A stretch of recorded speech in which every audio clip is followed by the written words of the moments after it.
Alright folks, so really exciting, well for me anyway. So I finally got a Bendo Box exclusive Spyderco Domino. Alright, super excited. And then, this number, like it's absolute trash. I've actually kind of opened it up already, but it was so bad that I just want to show you guys. Versus my my blue CF Domino, that, yeah, that's a lot nicer. Alright, so I'm pretty much gonna turn this number into this. Alright, so I'm gonna show you right quick how this looks on the inside, because it's pretty ridiculous. I'm just gonna use this little tray. This is probably the one of the worst I've ever seen in a knife. Okay, so yep, that's rust on the bearings, rust on the blade. All right, and it's what's funny, I think yep, come on, this is the thing I'm afraid of. Hopefully that's not coming out. So the pivot is actually seized to the blade. So every time it was flipping, it's actually loosening it up. So you see it just kind of came out. And like, look at this. Oof. I've gotten some bad flippers before. I've never seen it this bad. But yeah, so bearing's gonna need to be soaked in some acetone or something to get all of this off. The blade might even need to as well. But real quick, I do want to talk about one of the problems here, other than the rust, obviously. So one of the reasons Spyderco flippers don't flip well, especially these older gray cage bearings, if you notice how flush this is, see they're all just kind of tight on there and it's stuck. If this cage doesn't roll, your blade ain't flipping. At least it's not flipping well. So that's one of the issues. And actually, I'll probably show how this is going to be done, because I think it's going to be a whole restorative video. Because I think there's just so much information here for people to kind of see it and maybe try it on their own. This stuff has been soaking in acetone for a whole week, because I thought I would just dissolve it all. And then I just find this like, let me just pop the... Well, it's actually gotten better, because before I came and pop them out, they were so like stuck in there. So here the bearing cage, I popped out the balls, and then like look at this stuff that's kind of crusted all over the bearings. So I actually had to like just kind of take a little small screwdriver and just kind of pry off all the crust. So now this is in like a much better shape. The pivot's no longer seized. Freely rotates and spins. This thing still has a problem where what I've talked about before, this doesn't really rotate. Like, it's still kind of stuck in there. What's interesting, actually, I mean, man, this is a question about the tolerance of some of these stuff. This one's still pretty good. It free spins. It spins a lot better than the other one, so it's okay. All right. In this case, surprisingly, actually came out really well, is that these stupid washers. And there's a good reason why I say these are stupid. You see the track that's worn in here. You also see that they're starting to kind of bend up a little bit. But I think these are still probably okay to use for a while. Well, all that little crud that's up there is still a little bit of rust. So I'm probably going to throw this in the Valpo rust overnight as well. Yeah, so this entire knife has sat in acetone for a whole week. Kind of mess with my G10's colors, but whatever. It's a project knife anyway. So I'll go and just reassemble this really quick. I've already done it beforehand. So I'm curious, if I swap these out, would this be better? Or, that's better on this size. And this size too tight. So that means this race, this race isn't milled wide enough. The spec of the cage is okay. And also, if you're wondering why some of the bearings look darker than the others, it's because on one of the bearings, cage was actually not as poorly crudded up. There was one that was just caked on, and this one was okay, so I ended up just dropping them in evaporust for a couple of days. And then it actually ended up oxidizing the balls. I actually had to just pop them all out when I was taking out the crust. I thought, whatever, let's mix and match them, see what happens. All right, so now I just a quick assembly on this to see how it is now. So this is pretty much the zero before I get into doing everything else into this. So right now I'm just gonna go ahead and put the screws in. So I feel a lot of resistance. So something so it's a little too tight, which is fine. And there's no blade play, which is okay. Before, it was tight and it had blade play, which makes no sense. Well, it does make sense because the pivot was actually seized to it, and then so was the pivot, but the screws were actually loose. So yeah, so in effect, everything was just so seized together that it wasn't moving. So it's still a little tight. When I check for bearing knives, what I like to do is I like to pivot the blade by holding a lock bar to see if I feel the balls rolling. All right, it is rolling, but there is some side-to-side play. All right, so I hold a lock bar to check instead of this. If I do it this way, most knives will actually lock up okay. So when you check on a lot of your knives that are free dropping and stuff, is it really free dropping? You know, because the thing you have to check is it free dropping because it's tight, it's free dropping because it's loose. And more often than not, they're free dropping because they're loose. It's just a lock, you know, it's actually keeping everything tight together. What you want is actually you want it tight, and then you only want the lock to just secure it. So instead of being the wedge that kind of locks everything together, you want everything to be tight already. All right, so I still feel a little bit of bearings. And there's tiny bit of tick. And I'm definitely feeling that resistance. All right, so which means that, yes, it's not really flipping out right. So the interference from that cage not rotating is, you know, right here. Because even if I push button, right, I have to really load it up to kind of get it to open. All right, if I try to light switch, that's not happening. All right, so, and then also for centering, you know, pretty good on centering. Probably can check it. Fun thing about some of these is that sometimes you can't get the centering perfect, not because of the tolerance of the parts necessarily, but because the blade is just bent. On my other Domino, the blade was actually bent. I spent hours trying to center it until I finally put a set of G10s to it, then realized like, oh snap, the blade is actually bent, so I can never get it perfectly centered. All right, so that is a problem. All right, so which means the bearing needs to be, you know, trimmed. So that's one thing to do. So I'm gonna do that to both of the bearing cages. All right, so this feels a little, yeah, I think I'm just feeling the drag on the ball bearings. All right, so next thing to look at is if you didn't see the Detent mod videos, here's another one that I'm gonna show you how to do a Detent mod. So watch the bearing, the ball detent actually. So you see the ball detent, watch it. Oops. All right, you see how little it's engaged? There's no detent to this. That's why the action sucks for most Spyderco. Even if you have the perfect pivot, with the ball bearing of the detent ball not really nesting in the blade, you got nothing to, you know, keep it closed essentially. So think about it this way, you know, you have a hole here and then you have the ball. You're trying to overcome the resistance by popping this ball out. When you pop it out, that's what gives the snap of the detent. But if you have very little of the detent ball sitting in a blade, there's a lot less resistance. More the ball nests in the hole, more resistance you got.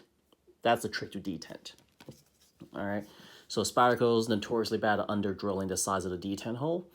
And then of course the problem with the bearings and the washers. So there's that. So how do you go about fixing it? Well, I've just said it, you know, got to trim down the cage. So this is just a drill bit with some tape wrapped around it. And all I'm gonna do, see, now this is completely seized in here. Like, it's not rotating at all. So that's why, like, it didn't matter how loose or tight it is. So I'm just gonna use this tip to pry it out. Yeah, this is the only time where something fine tip like this is appropriate for prying. But yeah, just slide this on and just, let's do the same to this side. All right, and then I'm just gonna chuck in a drill press or just a normal drill, whichever you have, and then put it to a thing of sandpaper. This is just a block of wood with a piece of 500 grit sandpaper. And then I got my drill with the bearing cages chucked into it. Yeah, this is gonna be as simple as you think. This is all I'm doing. It's not fancy, it's not high tech, keeping things simple. So here, rotate out the other part of the sandpaper. You pretty much have up until you hit the, until you see the bearings through the side. And as you can see, we still got plenty of materials. So that's pretty good. So I'm just gonna unchuck this real quick. Do a real quick fit, because if I don't need to do more work, I don't need to do more work. Let's see, how does this fit in here now? Oh, this is a little looser now. Check the other one. This one is still a little tight. Let's see, in this one here, this is nice and loose. This one's loose as well. I don't like that one of them has like a, you know, there's like a slight preference. I'd rather them both be kind of close. Whereas then if I reassemble, disassemble, it doesn't matter which one goes where. So I can just, you know, throw them in without thinking about it. So now, I'm just gonna do this again. And sometimes these things are just really that simple. Let's see. All right, this one it's kind of loose, which is good. We want that. Now we check it with this one. Yep, kind of loose. We're good. I guess I was trying to do this, man. I don't think we have to go for and the point of a failure doesn't really help, because in this other case, yeah, I didn't think it was not a good either. All right, I'm just gonna secure two.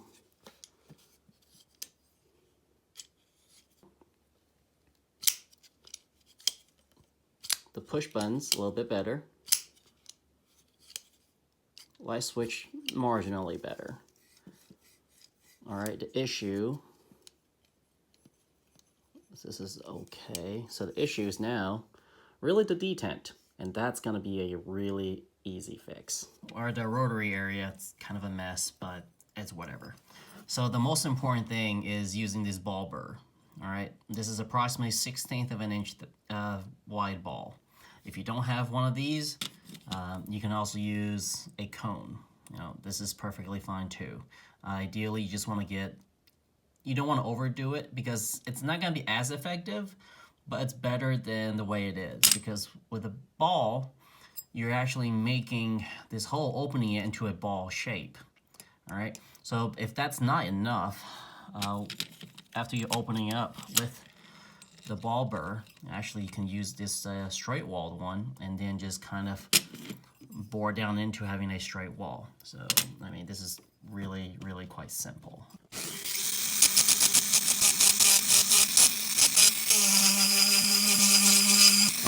All right, so normally what you should do is just do a little bit and check and stuff.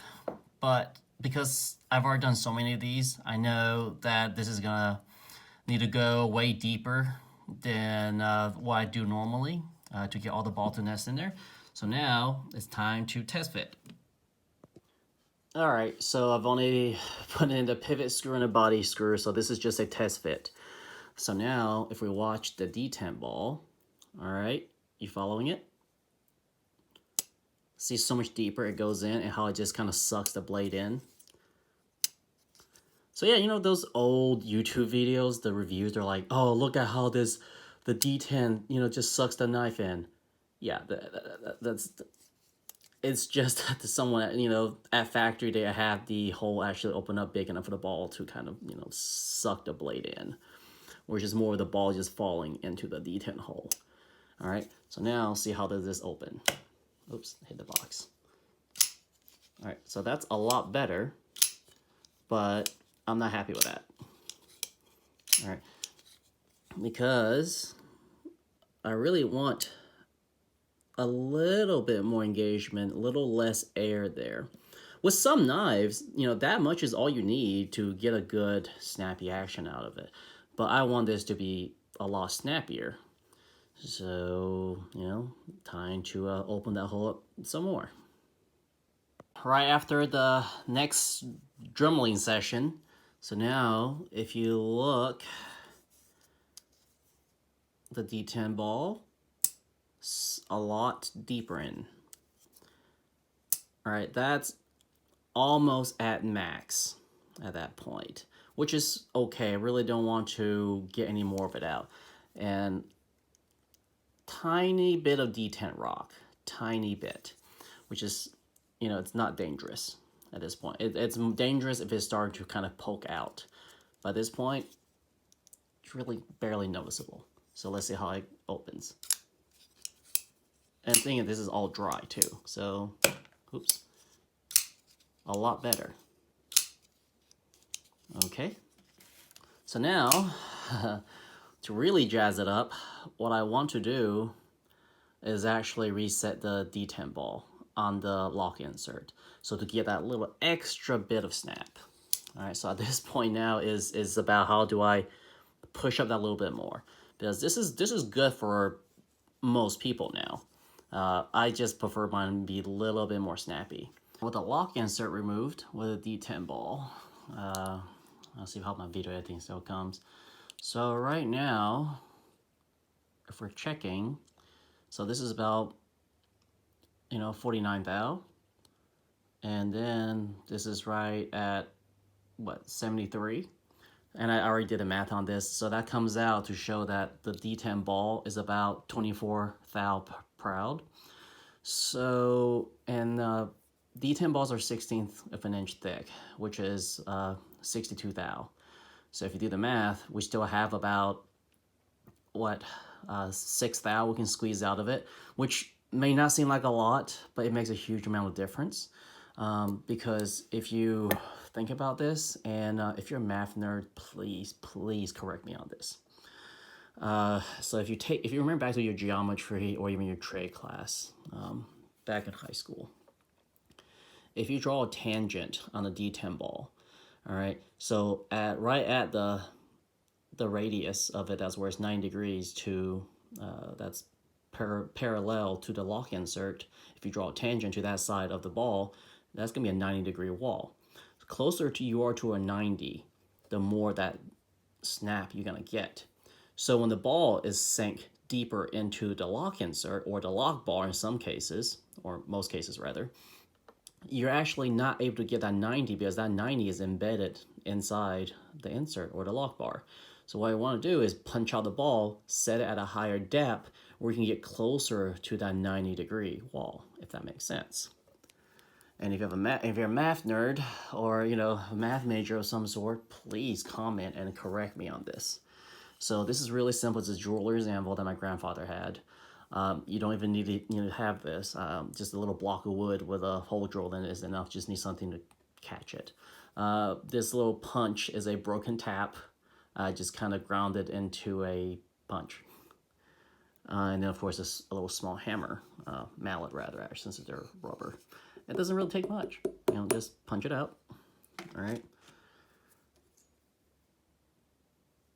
All right, let's see. Oh, there it is. Now it's out.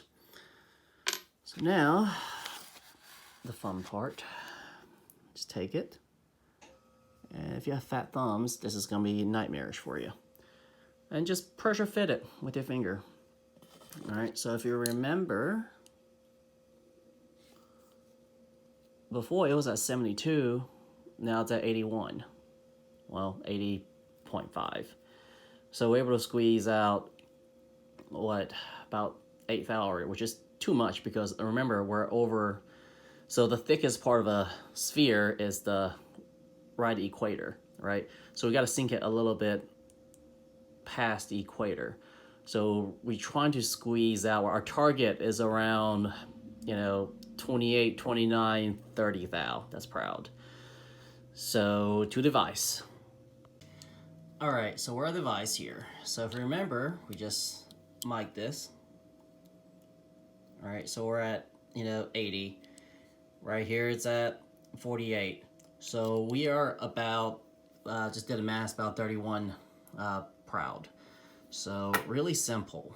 All right, just put the detent ball to one side of the vise and just crank it down. I do a lot of stuff around my vise. So right now we're trying to just get it pretty close. All right, so we're actually not squeezing it. All right, so now it's tight. Yeah, it's on a really, see if I can get the camera too. So now it's tight enough to hold it. All right, let me back this camera up to show you. So it's just tight enough to hold it right now. So what you want to do, you just want to set the ball in, and it's not even a turn, not even barely of a turn, just a tiny little squeeze. That was it. All right, and then we double check it by the caliper. If you don't have a caliper, it's not necessary. So now you see we sank it down 2 thou. That's about where we want it. And that's it. And then I'll show you the difference. Now it's all reassembled again. So now if you look, the detent's so much better now. Still, all right, this is maxed out. All right, it's awesome. Pretty much still centered. And now big reveal. This is still dry. Like, remember before how it wouldn't even, just kick out like this? So now, the detent ball still needs a little bit of breaking in, because after I punched it out, the side that's actually facing the blade, it's slowly being polished every time it's opening and closing. So this one, is gonna need to have that detent track repolished up, or that side of the detent ball repolished. So you see, this is significantly better. And I haven't even lubed it yet. Okay, so then the next part, it's gonna be the more interesting part, is going to be doing actually some of the part replacements, which mainly the washer, to show you how big of a difference having that fresh set of washers will do, and also having some lube in here on top of it. All right, so compared to my Blue CS, this one's a lot smoother. All right, so because this one's better maintained, so now I'm wondering, all right, before the part swap, because the bearings were rusted over, and also they have the oxides from it, so that's probably increasing the drag. Also, the crud, little bit of crud and rust that's left on the washers is probably also adding some drag. The detent ball not being polished up in that area, it's also causing some drag. On top of it, all right, this is something that I feel like most people don't notice. I could be wrong. Feel free to chime in if you do notice this. Actually, let's make it fun. All right, see if you notice it. All right, so you're looking at this, and then that's where you're supposed to look at. Okay, so now on this one, it's also part of why it makes it so smooth. And those of you who know exactly what I'm talking about would know what to look for. So, all right. So the difference here, and it's not a trick, because the detent ball has been reset at higher depth. If you notice how when the ball is actually riding on the blade, it's hyper extending the lock bar, past the frame. Whereas then with this one, it's flush with the frame. that's part of the reason why it's actually a little bit smoother too. So on knives that hyperextend ever so slight, that will negatively impact the smoothness of it. So that's something to keep in mind. So in addition to actually breaking it in, what I'm going to do next is actually going to flatten the detent ball as well. All right. So with some knives that you've seen from whether it's custom maker or even some production knives, and you notice there's a flat detent, sometimes it's from the wear and tear, but if it's from especially from a custom maker, that was done intentionally. And the reason it's done is for that clearance. Because if you notice with the lock bar anyway, the further you push toward being flush, the more resistance you feel.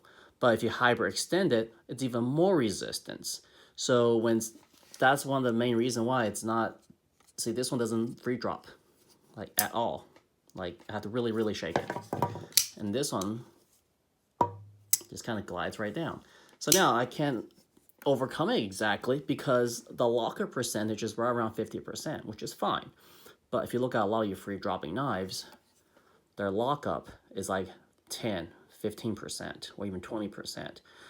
That's because really light lock bar tension as well. So because this is locking up at 50%, I really can't adjust the lock bar tension back up, because then I'll get lock rock. Because if I have let's say I have a 15%, see, lock rock. We don't want that.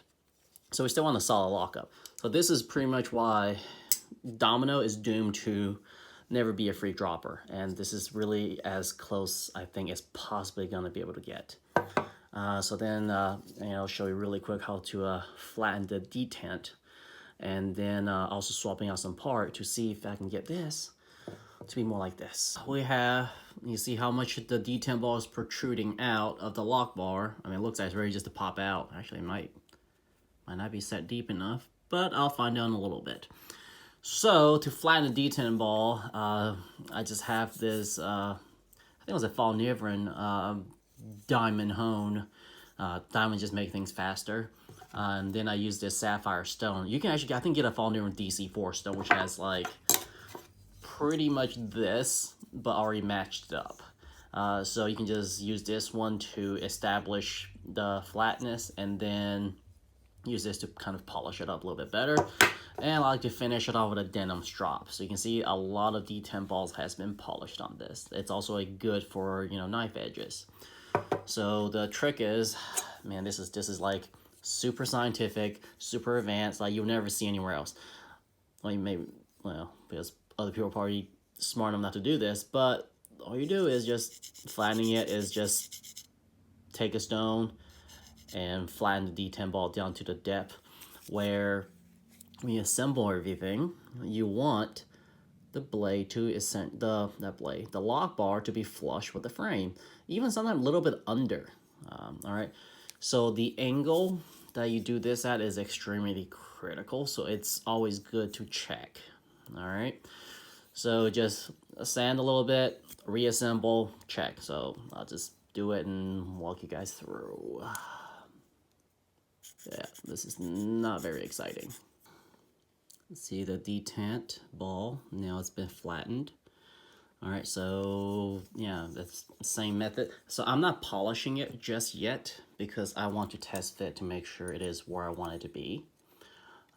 Because I know that it was protruding out a pretty good bit, so I can probably take a good bit of materials away. This is kind of the part that's, it's good to be careful, but at the same time, if you're not careful, you can always start over because it's not a big deal. You can always just buy another detent ball. You just saw how easy it was to pop them out. And detent balls are really, really cheap.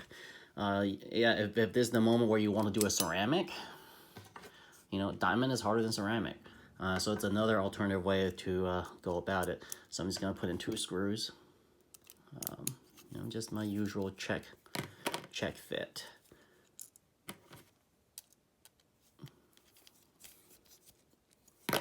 All right, what we got here? Let's see. All right, so it's pretty flat. So you see, it's not quite there. The angle isn't quite right. This is also why you want to check often. See, there's an ever so slight gap right there toward the left, yeah, that means I need to adjust my angle a little bit more. And also, if you notice, look very carefully to the frame, it's not quite flush yet either. So a little bit more work to do. All right, just rinse and repeat and check. All right, so this is after the detent is flattened. It's a little bit more polished up. So if you see how much shorter it is now. All right, so I'll show you how it looks assembled. It doesn't have to look exactly like it, but if you get it pretty close, or if you just get a good smooth action out of it already, yeah, you're there. All right, so if we look at it now, it's pretty much flush. A little bit of drag, but it will break in smooth.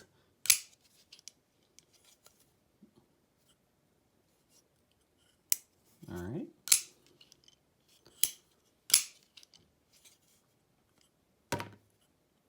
So there's a little bit of improvement. Okay, so now probably just gonna be a little more polishing on that to really get it, because I can feel that drag. You can hear it too. So you want to do this dry. Or I can just run it dry and just open and close it a bunch and let it, because if eventually, because the detent ball is gonna be much softer than a blade, so eventually it's actually going to just kind of self-adjust and flatten, and it's just gonna take some time. So whichever method you prefer, but I'm gonna take it apart and then polish it up.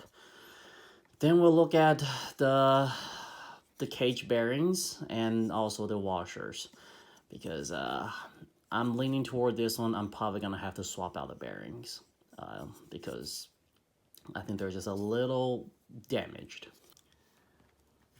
All right, so this is the part where it really was the hardest for me to do, to find this pack of washers. Once upon a time, I actually had them custom ordered, and they were very expensive for like a dozen washers. So 6 pairs. This is a 100 count. It was like $5 off of AliExpress. All right. The inner diameter is 6 millimeters. Outer diameter is 11 millimeters. The thickness is 0.1 millimeter.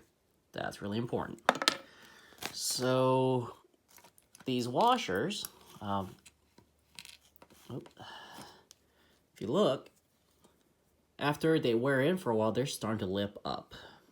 This is actually one of my other washers I got from one of the older knives, and because the other ones are so trashed up, so I see if these will actually be salvageable at all.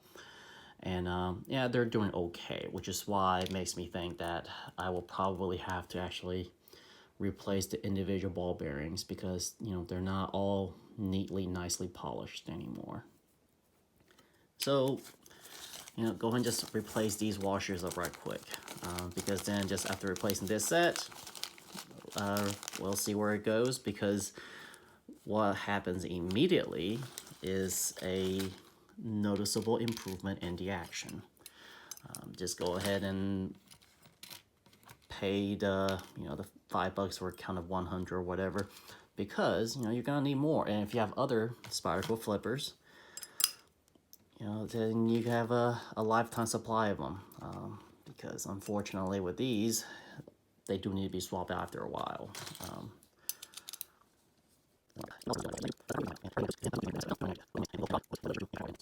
All right, let's see. Oh yeah, that's a lot smoother. No blade play. Yep. But you hear the bearings? Yeah, I think these bearings are shot. Yeah, you see that? That's how much faster they drop. Now the detent that's been flattened is still dragging a bit, so it's gonna need a drop of oil, or I'm just gonna keep firing this to let it break in. But you see how it's flat and the frame is also flush. All right, so that's gonna be quite nice. So I guess the next step is gonna be just swapping out bearings. If you don't want to swap out bearings, it's perfectly fine. I really don't recommend you need to unless the ball bearings themselves are damaged, like in this case. Now the Domino is fully assembled. I did actually have to replace the bearings. They're all just rolling down here. If you notice, you know, they're not exactly as even. I actually had an extra Spyderco solder that I've monkeyed up years ago, and I kept the bearings, well, the whole bearing system, so that's where they came from. Yeah. So now, I did oil the detent, because it does really dramatically help. But yeah, this is significantly better. Alright, now let's compare with the blue CF. The blue CF is just a little bit smoother. It's just part of it's also the detent being well broken in. This detent still has a tiny bit of a hang up, which it will get smoother with time. But yeah, so if you rewind this to the beginning of the video, how terrible this was in the beginning, and now it's a pretty respectable flipper, even by our current standards. So yeah, here's the finished product. So, you know, the things we've done, or I've done rather, flatten reset the detent ball, flatten it, open the detent hole in the blade. All right, so let's see that gap, which is kind of hard to see now. Right there. All right, we flattened the detent ball, so now the lock bar is flush with the frame. We replace the washers. All right, so a new set of washers in there. You can get those on AliExpress. I will leave the specs in the descriptions. And also we've trimmed the bearings down so the cage is able to spin freely. And here we go, a good action Domino. Yeah, so if you decide to try this with like your mantras, the Advocate, Domino, Dice, Southern, I think that's all of the washer, the gray washer flippers that I know of. Let me know how it worked out for you. So it's actually now the next day, and I've already spent a couple of hours just kind of fidgeting with this, which really wasn't that much. I should wait for the Loctite to dry. So that's a pretty good drop, you know, at least compared to even most Dominoes. You know, so this has been a really solid action. And then compared to the blue CF, which is still a little bit faster, and I think it's because of the detent post setup, it being a little bit smoother, a little bit flatter. All right, and then to also compare to a ZT real quick, you know, this one isn't exactly stock, but it also has a heavier blade, so it does free drop a little bit better, because the lightweight of the Domino blade does kind of hinder it. Now, to make it real interesting, I have an RJ Martin Q36. All right, once upon a time, one of the king flippers. All right, it's very, very similar to a Q36. If anything, actually the detent is a touch snappier on the Domino than the Q36. All right. Yeah, just a little bit snappier. Well, I hope you guys have enjoyed this. It's been a really, really fun project to bring this guy up to speed. You know, don't be intimidated by doing this. I mean, if you have, I mean, honestly, at this point, what do you have to lose? Because this thing is a crap flipper from factory. And anything and everything you do can only improve it. Well, I take that back, because whoever, one of the previous owners that corded up the pivot, don't do that. That was terrible.